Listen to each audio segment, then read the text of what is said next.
30 days of weightlifting, my real results and realistic results with sleep, strength, muscle gains. How did it all go in terms of weight training over the last 30 days specifically? Now, I just got done with doing a live stream earlier, by the time this comes out, earlier this week, talking about goals for October. As I'm filming this, October goals are really important. And there's 4 pillars for me that I went into in that live stream about my goals for this month: to hit it hard, to move forward, and to really gain strength with body recomposition. I've lost over 112 pounds. And so coming from being morbidly obese, weighing over 300 pounds, now to be somebody who's weight training and weightlifting, my goals very much for October are the same as what they were for September. September, my goal was to lift 15 times out of the month and do it basically every other day. I do a full body workout. I use the workout from Muscle Wiki. It's totally a free website where you can get a weight training routine. If you have dumbbells all at home, weight training from home, but dumbbells or resistant bands, or if you have bars or whatever you have, or if you don't have any of those at all. And so it makes a specific customized workout. I am not sponsored by them at all. I just find it fascinating that you can get this great resource, and it shows you in videos how to have the proper form to do it. I use dumbbells. We've had these dumbbells for 10 years now, a long, long time. And so my husband and I both share them. And so it's cut down on cost because of the adjustable weights. And so with that, I did not hit the goal of doing 15 lifting sessions in the month. Part of that, if I can go back as to why I didn't hit the number of, like, that's within my control. Things I can control and things I can't, that's within my control. Part of it was I traveled to HSN a lot last month. If you're watching this on Friday, I will be on HSN again at 10 a.m. and 10 p.m. hour at some point in there, like a 15-minute show within that hour window, Eastern Standard Time, 10 a.m. Eastern Standard Time and 10 p.m. And so that travel whacked out my lifting. Like that travel really messes up my lifting. And so that's something I am thoughtfully and prayerfully thinking about in October. Number one is scheduling. If you are looking to really maximize your weight training goals in October, or if you're watching the replay later on, not in October, what is your schedule going to look like to best fit you, to best set you up for success? And for me, that's something I've had to really think about. This is one of my busiest months for work. This is Super Bowl time, October, November, December, Super Bowl season. I tell friends and family, basically, I'll check you on December 19th, December 20th, because that's when I can stop running. And that's just normal for my industry. It's Q4. And so in terms of like, I'm a video marketing expert. This is video time, main video time. And so with that, number one is scheduling, figuring out my schedule to best support my 15-month goal. Because this month I really do want to hit it. And I think that that's important to figure that out for each one of us. For me, working out from home with strength training has been so beneficial, not having to drive back and forth to a gym. I know some of y'all love working out at the gym, and you'll go to classes or you already know how to use the weights at the gym. I think finding what works best for you is number two, is what's most important. Is it at home? Is it at a gym? Is it with a friend? Is it outside? Is it where are we doing this? And having the best system and support to structure that. When I had my Pennsylvania meet and greet, our meetup, the beautiful Tara was talking about her workout space and how she was enhancing that. And from what I heard from her was how she was enhancing that to make it better and more conducive already to the amazing work she had been doing for lifting. She's already an awesome for her lifting. She's already incredible, but she was going to do some additional things like getting YouTube down in her workout area to help facilitate, because that's going to make it more pleasurable. And if we make our lifting sessions more pleasurable and enjoyable, we will be apt to do them and keeping this a consistent long-term change. Because of muscle mass loss that happens with GLP-1 weight loss, or any weight loss, not just GLP-1 weight loss, having weight training is so beneficial for men and women as we get older. And most of you watching this are probably in your 40s, 50s, 60s. We have some amazing 70-year-olds. I am like dying to know if we have any 80-year-olds in our community, but people, we need to be weight training. We need to be weight training to protect our bones. And so my results from weight training, it kind of blew my mind, first and foremost, about the gains of how much stronger I've gotten. I did earlier this week, I wanted to push right before the end of the month. I wanted to push to see if I could get my highest weights, how much that could be. And it was interesting to me because I use dumbbells. So if I'm doing it, for example, an overhead press, so that's one dumbbell, that's the total weight with it or whatever. And so increasing the strength on that, I thought I could do 20 and 20, so 40 total. And I could. And that was a big victory because I started at like 10 pounds on each dumbbell, so 20 pounds total.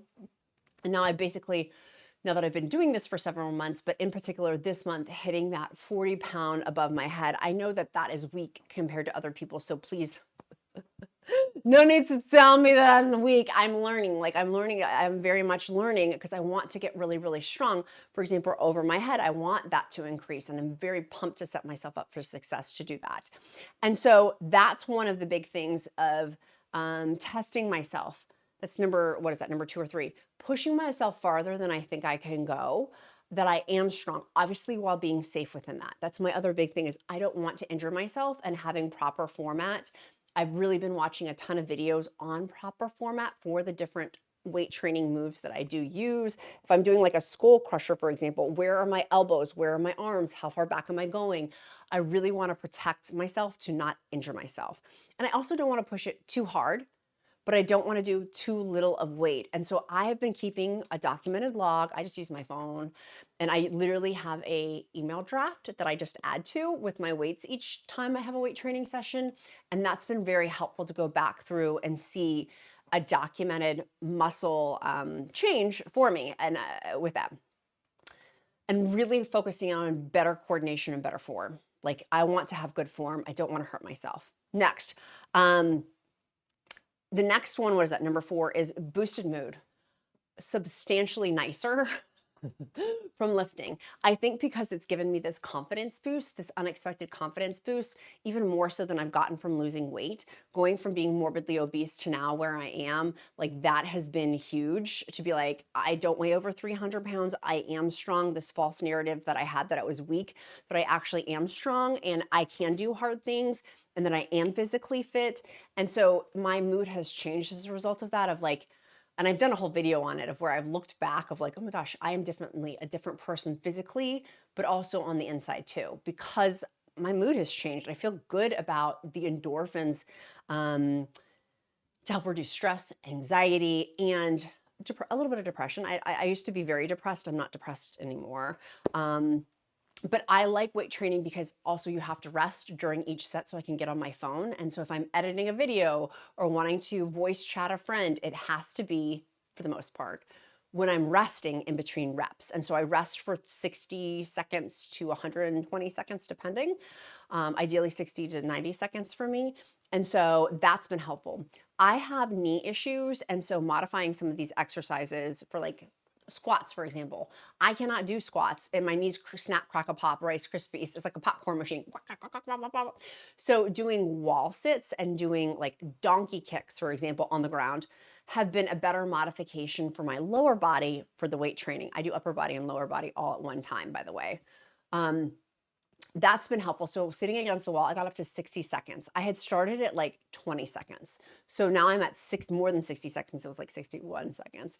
Has been awesome, but I've been very sore from that, which is great. That means that this is working. I actually kind of like being sore with it. I have increased energy. I definitely noticed that I have more pep in my step on filming days, that I feel physically more energized. I do normally have higher energy, and with video, people are like, you talk so fast or you have so much energy. This is an energy exchange.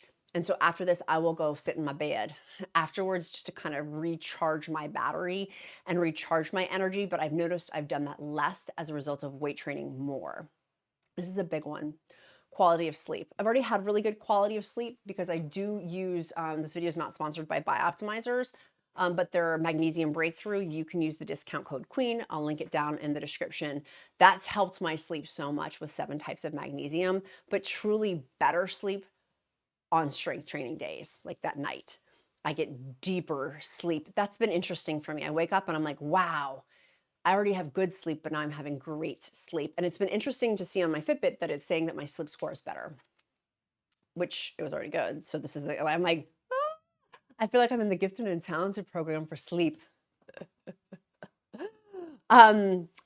My clothes are starting to fit a little bit better. I noticed I've shared this before, I have a flapjack booty. And so it's getting less flapjacky. I still have a ways to go on that, and that's fine. But my clothes definitely do feel like they fit better.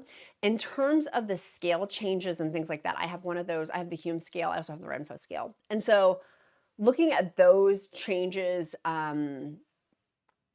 it's better. Like my stuff overall is better. My metabolic age, for example, with Hume is like, oh, you're 35 years old. I'm how old am I? 44. I'm like, snap, crackle, pop. That's awesome. Like, that's awesome for me. I'm 44 years old and it's saying my metabolic age is 35. That is exciting. And other things have gotten better as a result of that too. And so there's a thing called, as a beginner, you're in the newbie gains phase. Under optimal conditions, consistent training, and a high protein diet, you may gain 0.5 to 2 pounds of lean muscle mass in the first month. And definitely my lean muscle mass has increased. And so that's been interesting. I'm like, okay, well, that's why, is I'm building muscle. So building muscle with that, I'm kicking myself because I had said I was going to, and I didn't do my tape measure more.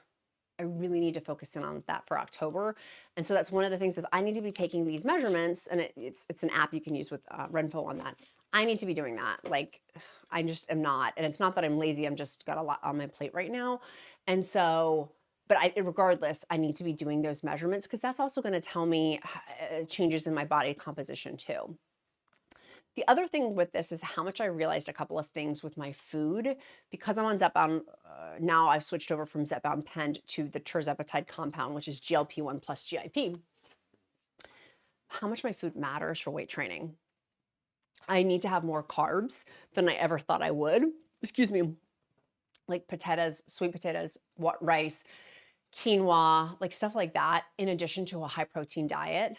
If I don't have enough carbs, because if you guys used to watch me, I used to be the countess of low carb. And so switching my mindset of to help with my lifting energy, and I need carbs, some.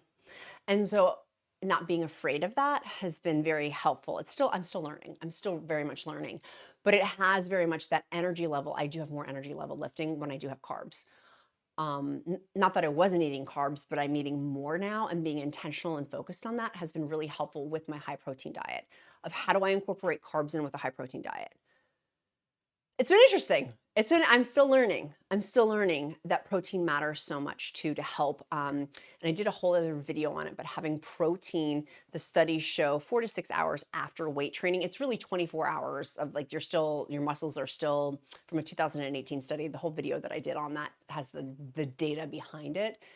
But basically there is technically like 24 hours after, you still have like protein can impact that muscle. And so being focused in on, okay, when am I going to be taking my protein? There's a whole theory about anabolic window. And so that kind of got debunked in this video that I'm referencing. But anyways, all that to say, 4 to 6 hours after my workout, really trying to be intentional and thoughtful about protein. That has been new. I did not start knowing that or practicing that, but now that I am, it's been really, really helpful as well. So some of the things I've learned along this journey, and in my free encouragement group on countessofshopping.com/group, totally free. I'll link it in the description. There's so many people who are weight training and working out and doing cardio and these cool workouts and Pilates. And the beautiful Lisa, who was at our Pennsylvania meet and greet at our meetup, was talking about how she does Pilates 6 days a week and how that's her muscle strength training. I love Pilates. I wish I could have continued. It's just too far of a drive for me. But I do think I'm going to get back into it just because it made my mood so happy. And I feel very sore after doing Pilates. So and I didn't start weight training. For me, if you go back on the tapes, I have like 700 videos about my GLP-1 weight loss journey because I've done a video every day for now over a year or 2 years. I started over 2 years and 9 months ago, 2 years, 10 months ago. And so I started with wall Pilates for seniors. That's how I started. And then built the confidence slowly, bit by bit by bit, to start doing these different things. So if you're just starting out, then try wall Pilates for seniors. Mind you, I was in my 40s. I'm still in my 40s. And I was like, I'll be a senior because I feel like they're not going to hurt themselves. And that was my biggest thing of, I don't want to, weighing over 300 pounds, I don't want to when I first started, I don't want to hurt myself. I've hurt myself so many times before with physical activity that I was really scared of that. And so being smart and protecting my joints and my muscles and my body and all that has been really, really important. And so seeing the benefits of really focusing in on every other day for me. And now you could weight train if you wanted to. We'll do one day of upper body, one day lower body. I don't. I choose to combine them because I'm a productivity freak in a good way. And so I like the productivity of just combining those together. Has been awesome. And I find the respect from my family for my workouts has also changed a little bit more of like, I'm gonna go work out. Don't come bug me. And same thing when my hot husband goes to lift, I don't bug him either. And my kid knows, like, do not bug us when we're lifting unless you're bleeding. And then we would love to be with you. We will give you 110% when we are not lifting. But when we're lifting, we need to focus in on lifting. We can't have interruptions. And so that's been very nice to have this like mental shutdown as a parent. I'm on all the time. That's one of my most important jobs of being a good wife and a good mom. That is my goal first and foremost. And so making that shift also in my mindset has been interesting. But now that I do have that quiet time to go lift, it has actually been very much a saving grace. The other thing that I've learned that I love weight training is my music selection. I ended up getting a Spotify membership or whatever it's called, subscription for music. And so sometimes I listen to Christian music. Sometimes I listen to like Nicki Minaj or rap or like Dr. Dre. I'll go back to like my 1990s rap, which I love. Or I'll listen to like I have another playlist and it's all Fleetwood Mac, and I'm like in it. This was the last couple of days has been Fleetwood Mac. So music I find is very helpful and motivating, and I don't listen to that type of music unless I'm working out. I can't listen to those playlists unless I'm in the gym. And I think that that's been a cool rule for me. I have different types of headphones. I have really expensive ones and really cheap ones. And so that's been nice too, just to be able to like, if I have some headphones for going on a walk, like the earbuds or whatever, not headphones, but you know what I mean. I'm a 90s baby or 90s kid, 80s, 90s kid. Headphones. No, it's like earbuds, putting them in, or like the overhead headphones too. I have several of them. And that's been helpful if I'm walking, if I'm lifting or whatever, or if I'm just cleaning around my house. So that's why I have so many of them. So all of that to say, music has been a key factor for me too, of finding what I like. And I go back to, and I'll shout from the rooftops of finding what you're going to do to continue to weight train, what makes the best sense for you to weight train and keep that up and keep going. And so for me, I'm excited to see the next 30 days. And I really want to hit that goal of doing it every other day, 15 sessions. I'm nervous, but I think I'm going to hit it. So my question to you is, what are you doing today to move you closer to your goals? What is your goal for weight training this month? I would love to hear it. Iron sharpens iron, and I would love to help encourage each other. If you're not in the free encouragement group, go to countessofshopping.com/group. It's also in the description. But our emoji of the day today is going to be a lemon, because we make lemonade out of lemons, baby. So 11, and I do emojis of the day to get to know you better because I care. If you made it this far in the video, that means we're besties. Hi, bestie. So it's also my bat signal to pray over you. If you don't believe in prayer, uplift you in positive thought, as all are welcome at the Countess of Shopping table, unless you're mean. I love you guys so super much. Feel free to also fill me in if you've got some other tips for me or other things you've learned. I love hearing it. I love hearing it. So, but don't put it in paragraph format. Put it in bullet points so I can easily read it. I cannot read paragraphs. Like bullet points I can read much easier, and I want to hear what you have to say. It's important to me. Okay, sweet friends, be kind to yourself, be kind to others. I'm Countess of Shopping. Count my blessings because life is delicious. I love you. I'll see you tomorrow. Bye, guys.